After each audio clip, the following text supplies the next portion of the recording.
エスパの MBTI をチェック。意外と人見知りなメンバーが多い。ガールクラッシュ界に華麗に君臨するエスパが人見知りで恥ずかしがっている姿を想像するだけでも親近感が湧いて、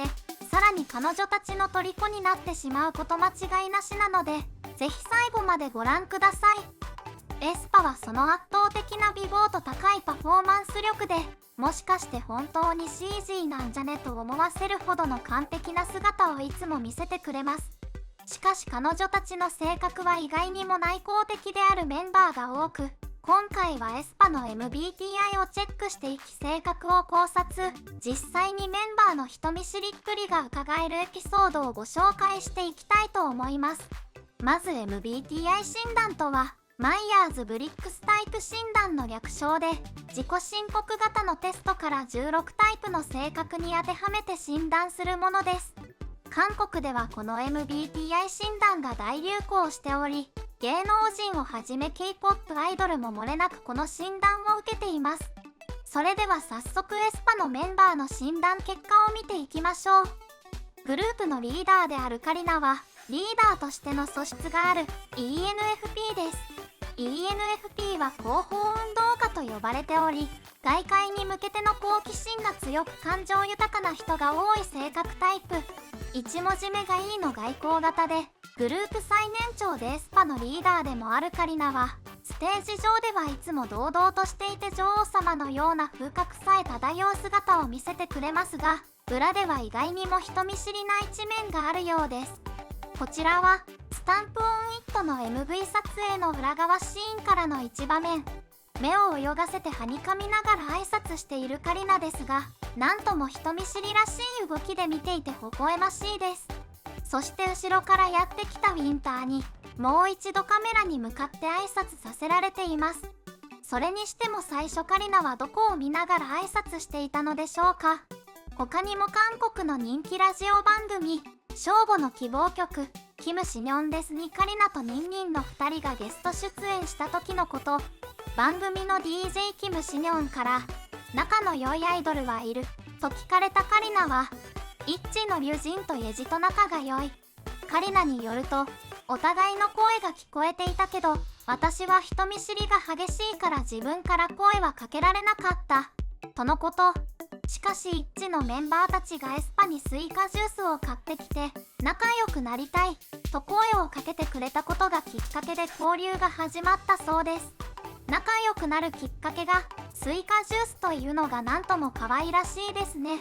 リュジンとカリナの仲良しエピソードについては、こちらでより詳しくご紹介しております。他のグループやスタッフさんたちに対して人見知りを発揮する一方で、カリナはエスパのリーダーとしてグループをまとめ上げたり、インタビューやトーク番組でもメンバーたちを気にかけていたり、SNS で面白い動画を上げていたりして、アイドルとしてのプロ意識を感じます。そんな頑張り屋さんなところもファンを虜にするカリナの魅力。お次は日本人メンバーのジゼル。ジゼルの診断結果は、カリナと同じ運動家タイプの ENFP です。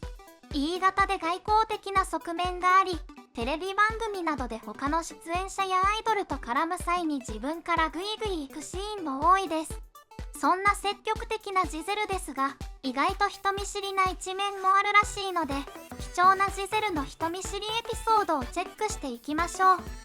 ジゼルは SM エンターテイメント所属のアーティストが集結した2021リンター SM タウン SMCU エクスプレスにて先輩グループにあたる NCT のメンバーとコラボし図を発表。ジゼルがコラボしたのは NCT で主にラップを担当することが多いテヨン、ジュノ、ヘンドリー、ヤンヤンの4人。ジゼル自身もエスパのラッパーであるため SM のラッパー5人で構成されたこのコラボは注目を集めました。ライブパフォーマンスではキレッキレだったジゼルですが、実は練習後に先輩4人からご飯に誘われるも人見知りを発動して断ってしまったそうです。尊敬する先輩たち4人に誘われたら確かに緊張してしまいそうですが、ステージ上ではそれを一切感じさせないところがギャップ萌えです。裏では内気な性格を秘めているのかもしれませんね。そう思うと共演者たちと積極的に絡んでいく光景もけなげで可愛く思えてきます。続いてリンターの MBTI 診断結果は ISTP もしくは ISFP。 外向的な E 型に対して I 型の人は内向的だと言われているので、つまりリンターは根っからの人見知り気質だということがわかります。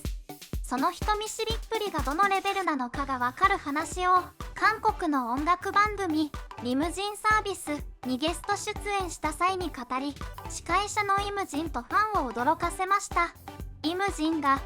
幼い頃からの夢がアイドル一筋だと聞きましたと聞くと、ウィンターは心の中で願っていましたが、すごく内向的な性格なので友達に言えなかったんです。アイドルになりたいというのが恥ずかしくて、お母さんにやりたいのと聞かれて、実は芸能人になりたいって言いましたと自身の夢を打ち明けるのにもお母さんの力を借りてやっとのことだったと話すウィンター。他にもバスのベルも押せなかったんです。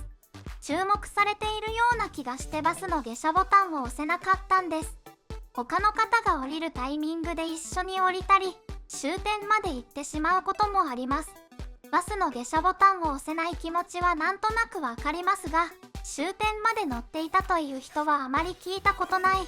家が終点の近くなのでよかったと言っていますが、ボタンさえ押せばすぐに帰れたのにね。大人になって内気な性格は少しは克服したそうですが、初めて告白しますが、イヤホンをつけていないとショッピングができません。その理由は、店員さんに話しかけられるのが怖いから。お買い物中に店員に話しかけられると、インターは買い物を中断してそのお店から出ていくようです。イヤホンをつけることによって自分の世界に入り込むことができるらしく、バスの下車ボタンもイヤホンをつけていると押すことができるようです。またウィンターは歌よりもダンスの方が恥ずかしくないとも語っており、歌は自分一人に注目が集まるけど、ダンスなら視線が分散されるから恥ずかしくないんだとか。歌もダンスも披露し慣れていない一般人からすると頭にハテナですが、冬子曰くそうらしい。そんな人見知りのウィンターですが、Gアイドルのソヨン、IVEのリズとのコラボ楽曲 Nobody を11月にリリースしました。実はソヨンとリズもファンの間では人見知りとして知られており、 SNS 上では人見知りユニット、人見知り選抜といった声が上がっています。どのように仲良くなっていったのか気になりますね。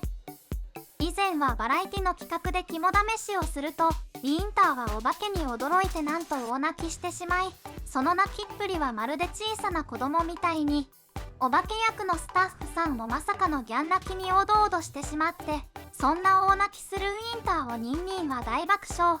カリナはアイスをファンと食べさせてあげてリンターをなだめていた姿もキュンでした。詳しくはこちらでご紹介しております。エスパのマンネ、中国人メンバーのニンニンは当初 ENFP か ENTP と言われていましたが、現在は INFP であることが分かっています。MBTI は後天的な個性と言われているので、環境や自分自身の変化によって結果が変わることはよくあることです。現在は INFP ということはニンニンもウィンターと同じ I 型ということで、内向的な性格の持ち主であるということがわかります。また INFP は控えめでありながらも共感力が高く、心の中に情熱を秘めている性格タイプと言われています。ニンニンはガットセブンのベンベンが司会を務める YouTube チャンネルベムチプにゲスト出演。そこで自身の人見知りエピソードについて語りました。大きなステージや豪華な授賞式にも何度も立っているエスパですが、なんとニンニン、音楽番組に出演する際バックヤードで一人ではトイレに行けないとのこと。一人で歩いていて共演者に遭遇すると緊張してしまうため、必ずマネージャーについてきてもらうそうです。それは結構大変なレベルの人見知り。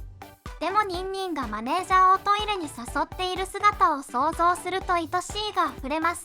いくらでもついていくしまってあげたい。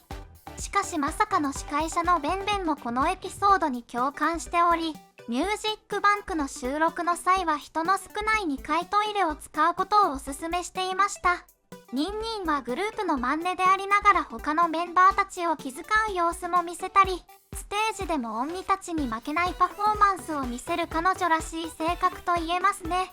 ファンの反応は、